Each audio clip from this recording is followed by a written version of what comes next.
بسم هست در گنج حکیم.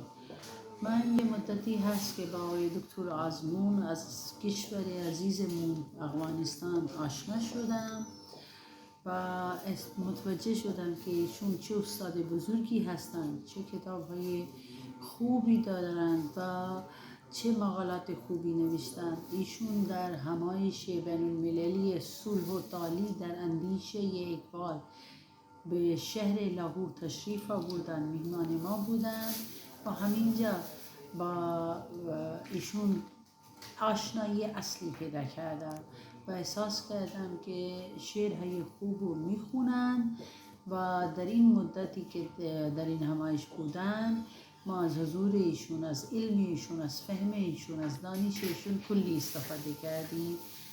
انشاءالله که باز هم ایشون رو ببینیم و از ایشون استفاده کنیم.